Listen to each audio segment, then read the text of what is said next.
Hello, I'm Dr. Erica Jackson, Professor of History, and I have the pleasure of interviewing one of my dear friends and colleagues and mentors, Dr. Shulte, today.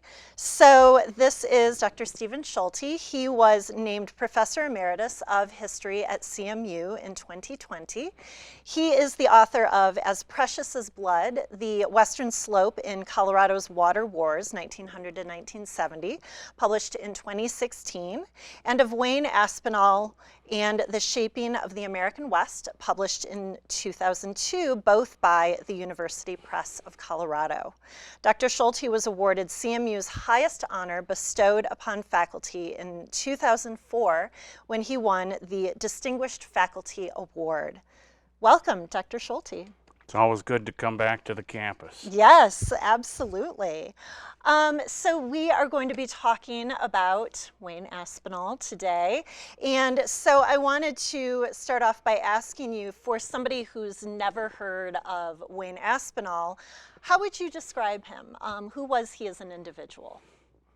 Well, he was the person who maybe did more than anyone else to create the, here's a word that's popular, infrastructure for the western slope of Colorado, from the Continental Divide to the Utah border to southern Wyoming, all the way down to New Mexico and the Four Corners area. And by infrastructure, the most significant part of this would be its water and reclamation features. Aspinall and water are inseparable. Oh, okay, excellent. Who was he as a person? Well, he was called many things, not always good things, but he was hard working, conscientious, stubborn, maybe to a fault, some would say. He was described by someone as a school teacher mentality, sort of a schoolmaster mentality, and he approached his days that way. He scheduled every hour of his office day and committee work. He had total control of the various committees he was in charge of. He really did not encourage, I guess, a great deal of dissent. So that's a little bit of insight into his personality, anyway. Stubbornness, persistence, I think they can go hand in hand. He was persistent, if nothing else. Yeah. Okay. So when historians and other social scientists decide to dedicate 5 to 10 years of their lives to writing a book, they become immersed in the topic that they select. And what made you want to dedicate a portion of your career to Aspinall's legacy? That's a very good question, and it kind of worries me to think about it in those terms. 5 to 10 years. Yes, I think it was about 8 years for sure, from the time I started researching it to the time it came out published as a hardcover by the University Press of Colorado.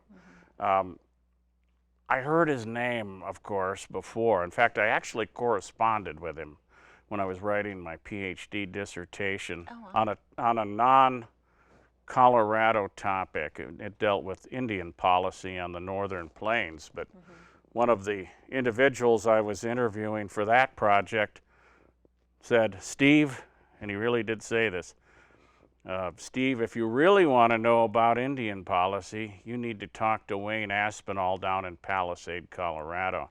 So I wrote him a letter. It was probably 1983. He wrote me back in his own handwriting. It wasn't typed. Oh, wow. Full page. And said, "Yes, I'd love to be interviewed by you. Come down to Palisade, and we'll sit down and talk." By the time I got to that phase of my research, though, he had passed away from cancer in 1983. Oh. Yeah, he is. What I had heard and learned then, once I arrived in Grand Junction after 1989 when I moved here, was Aspinall this and Aspinall that. I was part of the history and social science department at CMU, Mesa State College, in those days, and we had the Aspinall Foundation that is lodged in our department here on campus, and there's Aspinall Drive in Palisade, Colorado, and various other Aspinall names with parts of other Western Slope colleges. There's the Aspinall Center at I don't know what they call it now. It was Western State College, the University of Western Colorado, or something. Yeah. Yes. Okay. You get the picture. His name is everywhere. It's all over the map. Yeah. There's the Aspinall unit of the Gunnison River projects and things. So. Yeah. So you knew he was very important. Very to this important, area. and that still doesn't explain why I took on the project. I was interested in learning more about Western Colorado, and I'm a Western historian by training. Yeah. And I recognized early on that he was at the heart of defining not only modern Colorado history in the 20th century, but many Western topics went right through him. Yeah. Well, and you sort of tapped into, I'm going to use a pun here, tapped into a history of water that connected to a larger direction that the historiography was going in, to focus much more on environmentalism. So could you talk a little bit about your investigation of water rights? Sure. Not so much water rights as the importance of water. Yep. And Wayne Aspinall was directly or indirectly responsible for the passage of so many pieces of legislation. It's all in this book, so I won't bore anybody watching this with all the details, but they can buy the book. Yeah, well, they could. Yeah, it's in paperback now after like 16 years. Oh man, What a wait!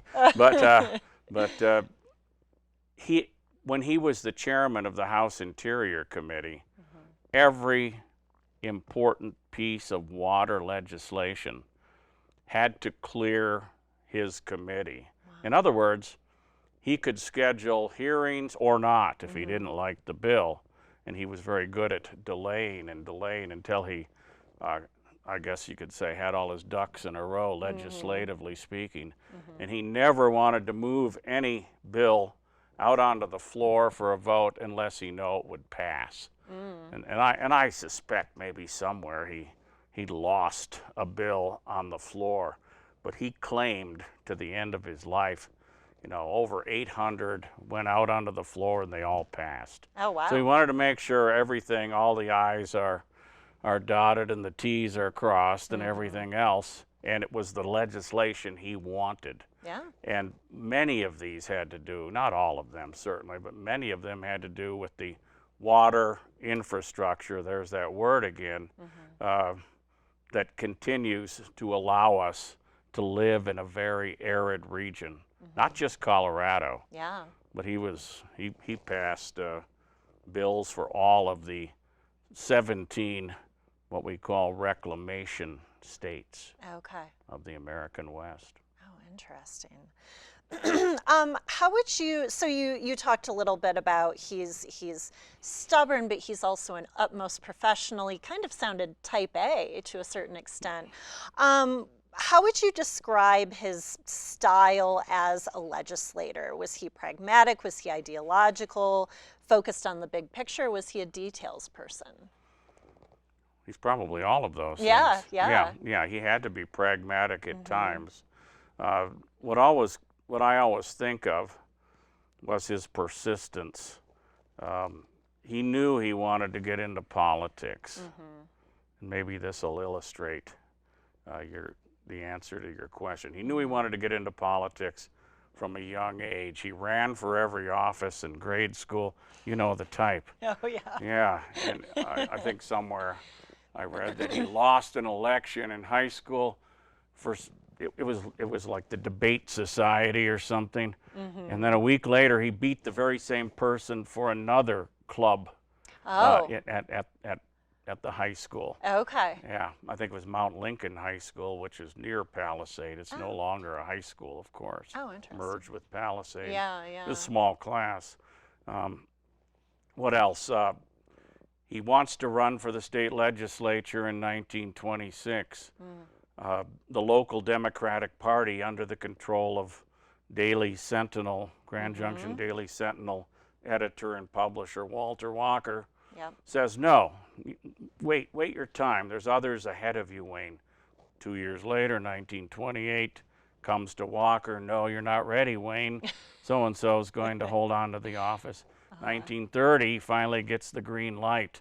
Okay. He rises up, becomes state assembly speaker, runs for the Senate, the state Senate, in 1938, does the same thing, rises up, becomes the speaker or the majority leader of the Colorado State Senate.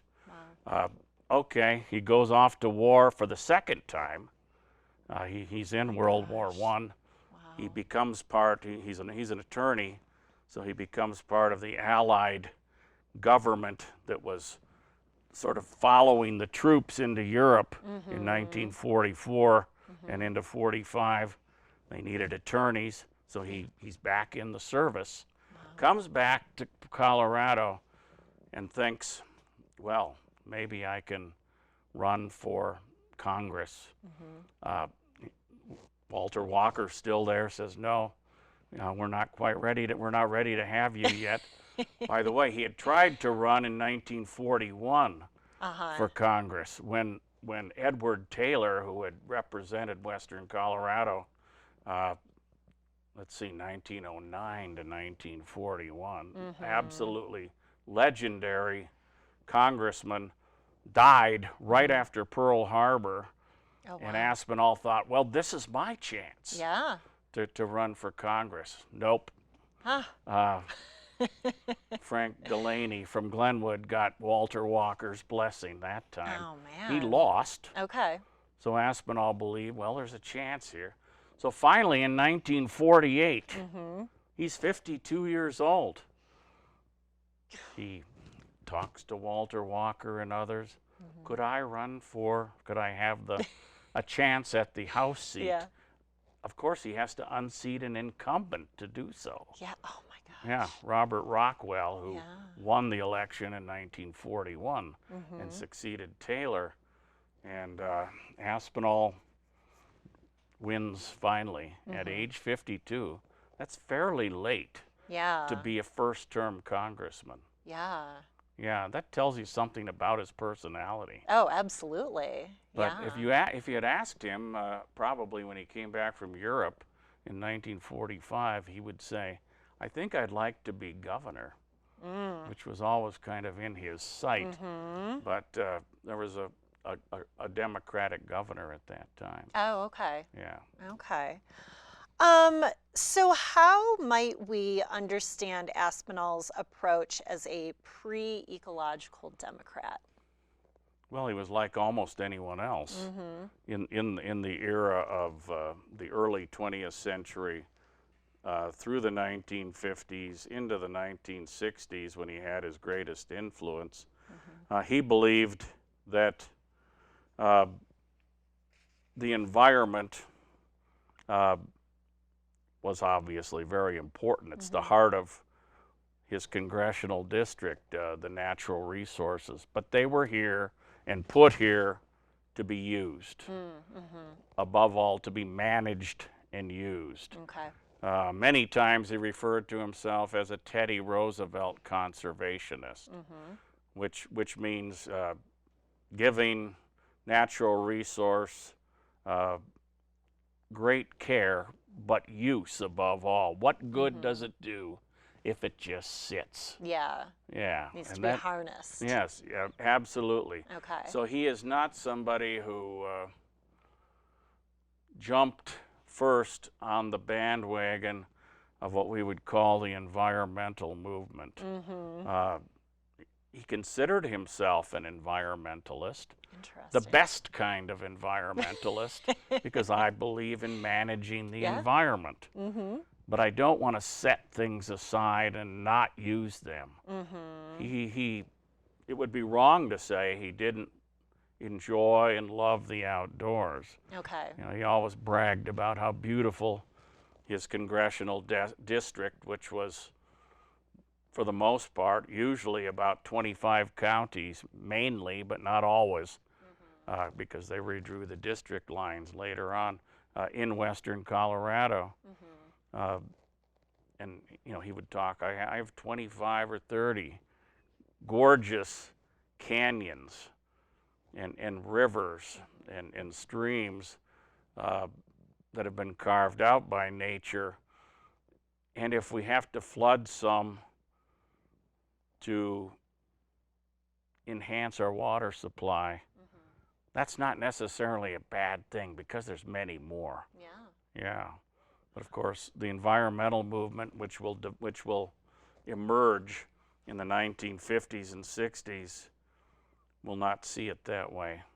So there's an inevitable clash Yeah. between Aspinall, who's growing in tremendous power in Congress, with really the power to say yes or no to various environmentalist projects. Yeah. So he had problems with them Oh, yeah. right to the end of his career. Well, and this is the perfect lead into my next question, which is in a country where the concept of politics is increasingly defined by symbols, us versus them, where does water policy fit, and how is it being defined and redefined? Well, I think it's being redefined over time.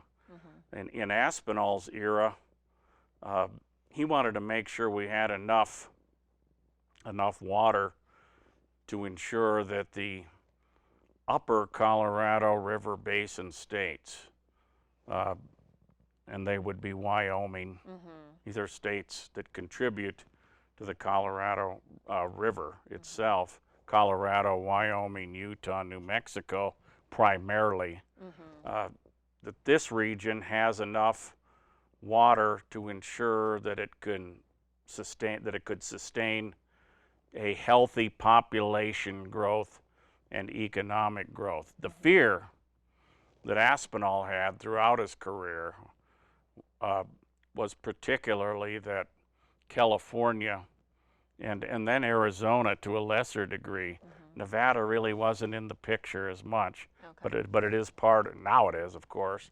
Yeah. But those lower Colorado River Basin states would muster so much political power that the water literally would flow unencumbered into the taps of people in Southern California. Oh. And Aspinall wanted to make sure that that we maintained our water up on this part of the river and the main tributaries to the Colorado River. Later on, we get into the 1960s, and now I am really answering your question. Yeah. A lot of people, especially the environmental movement, started to say, hold on, there are ecological factors, and our environment is a complex organism, and we cannot destroy pristine areas by flooding them with perhaps more water than we'll ever need. Yeah. And Aspinall then got into trouble with the environmental movement in several different places throughout the 1960s. And right under his nose, right under his eyes, maybe out of his eyesight, Colorado was changing in the 1960s and becoming much more sensitized to environmental concerns. Yeah. Now, maybe not so much on the western slope, but even western Colorado was changing that way. Mm-hmm. Then, to complete the story, Mm-hmm. I think in recent decades, people are looking at Aspinall Mm-hmm. maybe a little differently. Maybe he was right Oh, to build so much yeah. and have so much, so many reservoirs Mm-hmm. and water delivery systems. And of course, now a principal issue, and it certainly was in Aspinall's lifetime as well, is how much water does western Colorado allow to be exported Mm-hmm. to other parts of Colorado, namely the well-paved region we call the Front Range. Yes, yes, it's ours. Yeah. Interesting. So this is purely speculative, which, historians. But what do you think if Wayne Aspinall were here today, he would think of our current political climate? Well, he wouldn't be too pleased because nothing would get done. Nothing gets done, he would say. Exactly. And he would say we have to compromise. Yeah, yeah. And he believed in that, Mm-hmm. but it was compromise in his committee under his terms. Yeah. But he still would say we have to compromise. Mm-hmm. And he would be shocked how little really gets done. Mm-hmm. And he would be astonished at the number of presidential executive orders from Trump and now Biden. Yeah. He would see that as an infringement on the people's house. Mm-hmm. And he talked about that quite a bit. Mm-hmm. We are elected, we're the most accountable politicians in Washington. Mm-hmm. We're elected every 2 years. We're the closest to the spirit and sentiment of the American people. Yeah. So that's why he would be upset. Think of the things they did in that era. Oh, I know. They built freeways. Yeah. They put people in space. Yep. Yeah, I mean the list is long. Yeah. And the civil rights legislation Mm-hmm. was supported not by one party but by both parties. Oh, yeah. And Yeah. Wayne Aspinall supported it. Yep. So we have to put it together and find grounds for compromise. That's not me talking here in 2021, but I kind of believe that too. Mm-hmm. And I don't think I'm going to see it. Yeah. But yeah, that's what would shock him, is how little actually gets passed. Okay. Yeah, that makes sense. Yeah. So could you provide a little background on the history of the Wayne Aspinall Foundation? You touched upon it a little bit at the beginning of our interview. How did it come to be, and how has his legacy affected the lives of CMU students over the years? Sure. The foundation was started while he was still in Congress. Mm-hmm. And the way I understand it, some of his best and most loyal local supporters were raising money in his name or using his name, and he supported this, and money started to come in, and the goal of the foundation was to enhance the academic climate at the local community college, which was Mesa Community College. Yeah. In 1974, it becomes Mesa State College, though it's still called Mesa College for a long time, even as a 4-year college. Yeah. It goes through several evolutions, but the foundation is founded in the late 1960s to,